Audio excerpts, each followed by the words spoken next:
কি গো, সকাল সকাল বেরিয়ে পড়লে নাকি? কাজে যাচ্ছো? হ্যাঁ গো, সকাল সকালই কাজে যাচ্ছি। প্রতিদিন মন মতো মাছ পাচ্ছি, তাই ভাবলাম এবার সকাল সকালই বের হই। তা যাও, তবে এত কষ্ট করার পরেও প্রতিদিন তেমন মাছ কেন আসছে না বলো তো? কি জানি, মনে হচ্ছে খালে এখন আর কোনো মাছই নেই। আজকে অন্যদিকে যাব, কোনো মাছ পাই কিনা দেখি। হুম, দেখো পাও কিনা।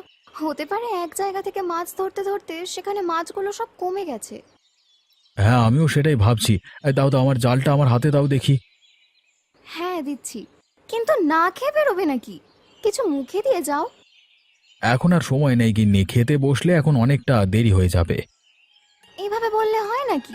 দেরি হলে হোক, মাছ না হয় দুটো কমই পাবে, কিন্তু খাবারটা মুখে দিয়ে গেলে শান্তিতে তো কাজ করতে পারবে। আচ্ছা দাও, তোমার সাথে তো আর আমি জেদ করে কখনোই পারবো না, তোমার কথাই আমাকে শুনতে হবে। আমার কথা শুনলে কি তোমার ক্ষতি হবে? আমি তো তোমার ভালোর জন্যই বলি। আমার কথা শুনে তোমার লাভ আছে, বুঝলে? হ্যাঁ হ্যাঁ, লাভ আছে বলেই তোমাকে বারণ করছি না, তোমার সব কথাই শুনে চলি। দাও দাও, এখন আমার অনেকটা দেরি হয়ে যাচ্ছে, কিছু খাবার মুখে দিয়ে বের হই।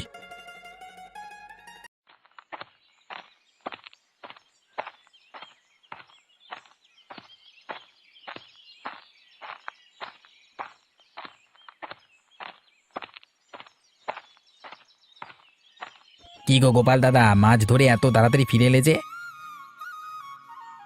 ও মা, তোমার হাতে এত বড় একটা পুঁটি দেখা যাচ্ছে। হ্যাঁ ভাই, বড় পুঁটিটা পেলাম বলি তো তাড়াতাড়ি ফিরে এলাম আজকে। আরে তোমার তো দেখছি কপাল আজকে বেশ ভালো। এত বড় একটা মাছ পেলে, এত বড় পুঁটি মাছ। আরে আমি আমার জিন্দেগিতেও দেখিনি গো, কবে একদম পাকা পুঁটি মনে হচ্ছে। হ্যাঁ ভাই, পাকা পুঁটি হবে। এই মাছটা পেয়ে আজকে বড্ড খুশি লাগছে, জমিয়ে খাওয়া যাবে। তা কতদিন বসেই মাছটা খাবে তুমি? তার থেকে বরং মাছটা বিক্রি করে দিলেই তো পারো, কিন্তু এই মাছটা কোত্থেকে ধরেছে তুমি? এই তো উত্তর দিকের খাল থেকে ধরলাম। আরে উত্তর দিকের খাল থেকে ধরেছো? সেটা তো অবিনাশবাবুর খাল। তাহলে তো হিসেব মতে এই মাছটা অবিনাশবাবু পায়। আরে এটা আবার কেমন কথা? মাছ ধরেছি আমি, মাছটা নেব আমি, অবিনাশ বাবুকে কেন দিতে যাব? খাল তো তার একার নয়, খাল গ্রামের সবার। কিন্তু ওই দিকটা তো অবিনাশ বাবুর, তাই না? তা তুমি একটা কাজ করো, এই পুঁটি মাছটা অবিনাশ বাবুকে দিয়ে এসো। আমি অবিনাশ বাবুকে কোনো পুঁটি মাছ দিতে পারবো না। আমি মাছ পেয়েছি, আমার মাছ আমি আমার কাছেই রাখবো। এত বড় বড় কথা বলছো তো, অবিনাশ বাবু জানতে পারলে